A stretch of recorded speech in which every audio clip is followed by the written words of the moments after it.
আসসালামু আলাইকুম dear student, আমরা আজকে তোমাদেরকে যে টপিকটা দেখাবো এই টপিকটা হচ্ছে অ্যাসিড সময়ের তীব্রতার ক্রমের মধ্যে আমি অক্সো অ্যাসিড এবং হাইড্রো অ্যাসিড এই দুইটা অ্যাসিডের তীব্রতার ক্রম আগের টপিকে আলোচনা করছিলাম। আর আজকে আমরা যে টপিকটা আলোচনা করব এটা হচ্ছে জৈব অ্যাসিড। ঠিক আছে, আমাদের 3 নাম্বার যে বিষয়টা বাকি ছিল জৈব অ্যাসিড, জৈব অ্যাসিড সমূহের তীব্রতার ক্রম। আচ্ছা, জৈব অ্যাসিড চেনার উপায়টা আমি আবারও বলে দিই। জৈব অ্যাসিডের মধ্যে বন COOH এই মূলকটা থাকবে, যার মধ্যে এটা থাকবে, এটাই জৈব অ্যাসিড, তোমরা চিনতে পারবা। আর অ্যাসিডের তীব্রতার ক্ষেত্রে আমরা কি বলছিলাম, সেটা হচ্ছে যে যত দ্রুত গতিতে H+ আয়ন দান করতে পারে তার তীব্রতা কি হবে, তত বেশি হবে। আচ্ছা, এই জৈব অ্যাসিডের এই যে মূলকটা, এটাকে যদি আমরা গাঠনিক সংকেত লিখি তাহলে এরকম হবে, খেয়াল রাখবা। হ্যাঁ, এরকম হবে। তার মানে এই জায়গা থেকে তো হাইড্রোজেনটা ত্যাগ করবে নাকি, এই হাইড্রোজেনটাই তো সে ত্যাগ করবে। এই হাইড্রোজেনটা কে টানবে, এই বন্ধন ইলেকট্রনগুলোকে অক্সিজেন টানবে, টানলে এই বন্ধনটা ভেঙে যাবে, ভেঙে গিয়ে কি H+ এর ত্যাগ ঘটবে, তাইলেই কি সে অ্যাসিড হিসেবে আচরণ করবে। আচ্ছা, এবার আমরা কয়েকটা এক্সাম্পল নেই। দেখো, ধরো আমরা একটা এক্সাম্পল নেই, H bond COOH, CH3 bond COOH, আর একটা হচ্ছে CH3 CH2 বন্ড COOH, আর একটা অ্যাসিড নেই আমরা CH3 CH3 hydrogen bond COOH, আর একটা অ্যাসিড নিব আমরা, অনেকগুলো অ্যাসিড একসাথে কম্পেয়ার করে ফেলি। ঠিক আছে, CH3 বন্ড COOH। আচ্ছা, আমরা অনেকগুলো অ্যাসিড নিলাম, এই অ্যাসিডগুলোর মধ্যে তীব্রতার আলোচনাটা করি আমরা। আচ্ছা, প্রত্যেকটা আমরা তো অ্যাসিডগুলো লিখলাম, এটা আমরা গাঠনিক সংকেত একটু লিখি। হ্যাঁ, এই জায়গা হবে oxygen, oxygen bond hydrogen. Same ভাবে এটাতেও কি সেম ঘটনা ঘটবে না, অক্সিজেন, অক্সিজেন বন্ড হাইড্রোজেন। এই জায়গায় কি সেম ঘটনা ঘটবে, অক্সিজেন, অক্সিজেন বন্ড হাইড্রোজেন। এই জায়গায় সেম হবে, অক্সিজেন, অক্সিজেন বন্ড হাইড্রোজেন। এটা তো সেম, অক্সিজেন, আর এই জায়গায় কি অক্সিজেন বন্ড হাইড্রোজেন। আচ্ছা, এবার খেয়াল করো, এই ক্ষেত্রে দেখো এই যৌগের মধ্যে 3টা কি অ্যালকাইল গ্রুপ যুক্ত আছে। আচ্ছা, আমি আবার প্রথম থেকে বলি, এই যে অক্সিজেন এবং হাইড্রোজেনের মাঝখানে যে বন্ধন আছে, এই বন্ধনে 2টা ইলেকট্রন রয়েছে। অক্সিজেনের তড়িৎ ঋণাত্মকতা হাইড্রোজেন অপেক্ষা বেশি হয়, অক্সিজেনের তড়িৎ ঋণাত্মকতা হাইড্রোজেন অপেক্ষা বেশি হয়, তাই এই বন্ধন ইলেকট্রনগুলোকে অক্সিজেন পরমাণু নিজের দিকে টানবে, টানার ফলে এই বন্ধনটা ভেঙে গিয়ে কি H+ ত্যাগ করবে, তার মানে সে অ্যাসিড হবে। এখন এই ইলেকট্রনকে অক্সিজেন যত দ্রুত গতিতে টানবে, এই বন্ধনটা কি তত দ্রুত গতিতে ভাঙবে, ও অ্যাসিডের তীব্রতা কি হবে, বেশি হবে। আর যদি এই অক্সিজেন ইলেকট্রনগুলোকে আস্তে আস্তে টানে, এই বন্ধনটা আস্তে আস্তে ভাঙবে, ধীরে ধীরে ভাঙবে, তার তীব্রতা কি হবে, কম হবে। এইভাবে আমরা তুলনাটা করতে হবে। ঠিক আছে, তার মানে ডিপেন্ড করবে কি এই বন্ধনটা কোন ক্ষেত্রে দ্রুত গতিতে ভাঙবে, এটার উপরে কি ডিপেন্ড করবে। ঠিক আছে।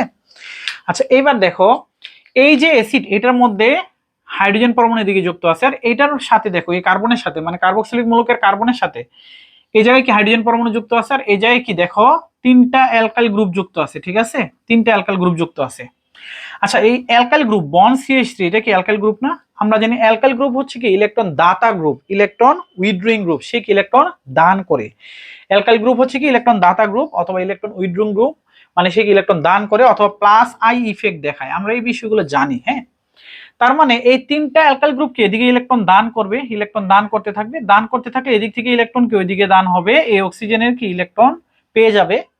তার মানে এই যে বন্ধন অক্সিজেন হাইড্রোজেনের মাঝখানে যে বন্ধন, এই বন্ধনের ইলেকট্রনগুলো কিন্তু অক্সিজেন নিজের দিকে টানতো তড়িৎ ঋণাত্মকতার কারণে। এখন দেখো এদিক থেকে কার্বন কিন্তু ধাক্কায় তাকে কিছু ইলেকট্রন দিয়ে দিচ্ছে, তাহলে এই অক্সিজেনের ইলেকট্রনের প্রতি চাহিদা কি হয়ে যাবে, কমে যাবে। কমে গেলে এই বন্ধনের ইলেকট্রনগুলোকে কি সে ধীরে ধীরে নিজের দিকে টানবে, এই বন্ধনটাকে আস্তে আস্তে ভাঙবে, এই H+ কে আস্তে আস্তে ত্যাগ ঘটবে, তার মানে তার তীব্রতা কি হবে, কম হবে। আর এই ক্ষেত্রে দেখো ইলেকট্রন দান করার মতো কিন্তু কেউ নাই, তার মানে এই অক্সিজেন ইলেকট্রনের প্রতি চাহিদা কি অনেক বেশি হবে, তখন এই বন্ধন ইলেকট্রনগুলোকে সে বেশি বেশি টানবে, দ্রুত গতিতে এই বন্ধন ভাঙবে, দ্রুত গতিতে H+ ত্যাগ করবে, তার তীব্রতা কি হবে, বেশি হবে। আর মাঝের গুলো আমরা আলোচনা করলাম না, তাও একটা দেখাই দিই। ধরো এই ক্ষেত্রে কি একটা অ্যালকাইল গ্রুপ ইলেকট্রন দান করবে, তাহলে একজন অ্যালকাইল গ্রুপ থেকে ইলেকট্রন এদিকে আসলে এই অক্সিজেনের ইলেকট্রনের প্রতি চাহিদা কিছুটা ফুলফিল হবে, তখন কি এই বন্ধন ইলেকট্রনগুলো সে কিছুটা আস্তে আস্তে টানবে, আস্তে আস্তে ভাঙবে, তার তীব্রতা কি হবে, একটু কম হবে। কার চেয়ে কম, তার চেয়ে কম হবে। তার মানে এ অ্যাসিডের তীব্রতা বেশি, তারপরে এটা, দেন হচ্ছে এটা, তারপরে এটা, তারপরে হচ্ছে এটা। ঠিক আছে, আমি আবারও বিষয়টা বলতেছি। দেখো এই ক্ষেত্রে কি কার্বক্সিলিক যে মূলক বন্ড COOH, কার্বক্সিলিক মূলক, এই যে আমরা এই জায়গায় যেটা দেখাইছি, কার্বক্সিলিক মূলকের সাথে এই জায়গায় হাইড্রোজেন পরমাণু যুক্ত আছে, এটাতে একটা অ্যালকাইল গ্রুপ, এটা থেকে 2টা অ্যালকাইল, দুইটা কার্বনযুক্ত অ্যালকাইল গ্রুপ, এই জায়গায় কি দেখো তো মানে তিনটা কার্বনযুক্ত অ্যালকাইল গ্রুপ, এভাবে যদি চিন্তা করে চারটা কার্বনযুক্ত অ্যালকাইল গ্রুপ আর কি। তাইলে এই অ্যাসিডের ক্ষেত্রে হাইড্রোজেন পরমাণু কোনো ইলেকট্রন দান করবে না, আর এই অ্যাসিডের ক্ষেত্রে দেখো তিনটা অ্যালকাইল গ্রুপ ইলেকট্রন দান করবে। তার মানে এই যে OH মূলকের যে অক্সিজেন তার ইলেকট্রনের চাহিদা কি প্রায় ফুলফিল হয়ে যাবে। তখন সে এই বন্ধন ইলেকট্রনগুলোকে, ইলেকট্রনের চাহিদা যেহেতু অক্সিজেনে ফুলফিল হয়ে গেছে, তখন এই বন্ধন ইলেকট্রনগুলোকে অক্সিজেন কি নিজের দিকে বেশি একটা টানবে না, আস্তে আস্তে টানবে, এই বন্ধনটা আস্তে আস্তে ভাঙবে, ধীরে ধীরে H+ ত্যাগ করবে। তার মানে অ্যাসিডের তীব্রতা কি হবে, কম হবে। আর এই ক্ষেত্রে কি যেহেতু ইলেকট্রন দান করার মতো কেউ নাই, এই কারণে অক্সিজেন ইলেকট্রনের প্রতি চাহিদা অনেক বেশি থাকবে, এই বন্ধন ইলেকট্রনগুলোকে দ্রুত গতিতে টানবে, দ্রুত গতিতে ভাঙবে, দ্রুত গতিতে H+ ত্যাগ হবে, তার তীব্রতা কি হবে, বেশি হবে, সবচেয়ে বেশি হবে। আচ্ছা গেল একটা বিষয়, এরকম আরো কয়েকটা বিষয় আমরা এই জায়গায় লিংক করব।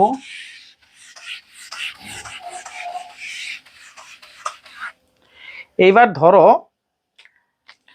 আমরা নিলাম CH3 বন্ড COH, আরেকটা নিলাম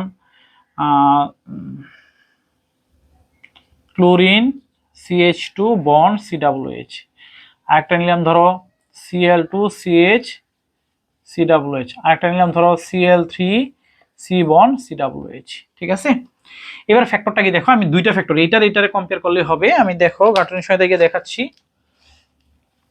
এই ক্ষেত্রে হচ্ছে CH3 বন্ড এরকম তো চিত্রটা, আর এটা ক্ষেত্রে কি একটা ক্লোরিন, তারপরে CH2 গাঠনিক সঙ্গে থাকতেছি আমি, আর এটা ক্ষেত্রে কি দুইটা ক্লোরিন হবে আর একটা হাইড্রোজেন গাঠনিক সঙ্গে লাগতেছি। ঠিক আছে, এটা ক্ষেত্রে কি তিনটা ক্লোরিন।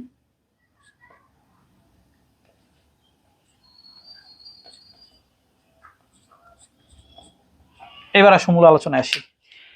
এই ক্ষেত্রে দেখো এই ক্লোরিন পরমাণু কি ইলেকট্রনকে নিজের দিকে টানবে, তাহলে এদিক থেকে ইলেকট্রন এদিকে আসবে, এদিক থেকে ইলেকট্রন এদিকে আসবে। এক তো অক্সিজেনের তড়িৎ ঋণাত্মকতা বেশি, আবার তার থেকে ইলেকট্রন এদিকে টানতেছে, তার মানে কি এই অক্সিজেনের তখন ইলেকট্রনের প্রতি চাহিদা কি অনেক বেশি বেড়ে যাবে।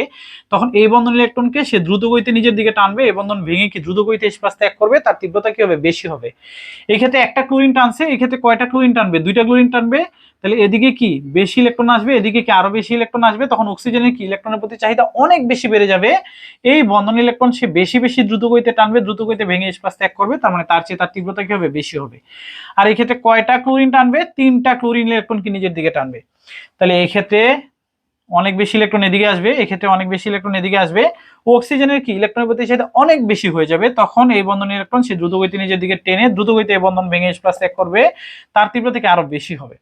কিন্তু এক্ষেত্রে দেখো এক্ষেত্রে কি ইলেকট্রন নিজের দিকে টানছে, ক্লোরিন হচ্ছে -I ইফেক্ট দেখায়, মানে ইলেকট্রন উইথড্রয়িং গ্রুপ নিজের দিকে ইলেকট্রন টেনে নেয়, -I ইফেক্ট দেয়, ইলেকট্রন উইথড্রয়িং গ্রুপ নিজের দিকে ইলেকট্রন কি টেনে নেয়। ঠিক আছে, এই ক্ষেত্রে দেখো এই ক্ষেত্রে কিন্তু ইলেকট্রন টানবে না, এই ক্ষেত্রে কি +I ইফেক্ট যুক্ত গ্রুপ আছে, মানে ইলেকট্রন দাতা গ্রুপ বা ইলেকট্রন রিলিজিং গ্রুপ, ইলেকট্রন দাতা গ্রুপ আছে বন্ড CH3, সে কি উল্টা ইলেকট্রন এদিকে দান করবে, অক্সিজেনের চাহিদা কি কিছুটা ফুলফিল হবে।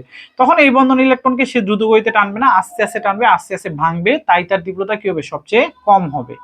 তাহলে তার চেয়ে তার বেশি হবে, তার বেশি হবে, তার বেশি হবে। কেন বুঝছো তো, কারণ এই ক্লোরিন কি ইলেকট্রন উইথড্রয়িং গ্রুপ, নিজের দিকে ইলেকট্রন টানবে, তখন এই অক্সিজেনের ইলেকট্রনের চাহিদা কি অনেক বেশি বেড়ে যাবে, এদিক দিকে ইলেকট্রন নিয়ে যাচ্ছে তো অনেক বেশি বেড়ে যাবে, তাই দ্রুত গতিতে এই বন্ধনটা ভেঙে H+ কে সে ত্যাগ করাবে, তাই তার তীব্রতা কি হবে, সবচেয়ে বেশি হবে। ঠিক আছে, সবচেয়ে বেশি হবে।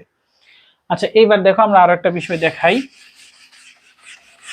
এগুলো তোমরা বলতে পারো যে জৈব যৌগের পার্ট, কিন্তু না, অ্যাসিডের আলোচনার মধ্যে একসাথে আমরা আলোচনাগুলো করে ফেলতেছি আর কি। হ্যাঁ, এইবার ধরো Cl3 বন্ড COH, আর একটা অ্যাসিড হচ্ছে CF3 বন্ড COH, আর একটা অ্যাসিড ধরো এইভাবে থাকলো CH3 বন্ড COH। অ্যাসিডগুলো আমরা গাঠনিক সঙ্গে থাকি। হ্যাঁ, দেখো CH3 এই হচ্ছে প্রথম অ্যাসিড, আর এটাতে তিনটা কি ক্লোরিন, বন্ড COH, আর এটাতে কি তিনটা ফ্লোরিন,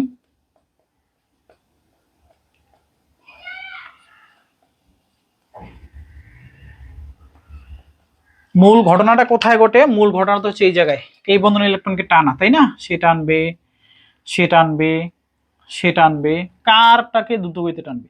আচ্ছা দেখো এই ক্ষেত্রে কিন্তু ফ্লুরিন এবং ক্লোরিন আছে, এই দুইজনই কিন্তু এদিকে ইলেকট্রন তিনটা করে আছে। হ্যাঁ, এদিকে ইলেকট্রন টানবে, তার মানে কি এই জায়গায় কি ফ্লুরিনও কিন্তু নিজের দিকে ইলেকট্রন টানবে।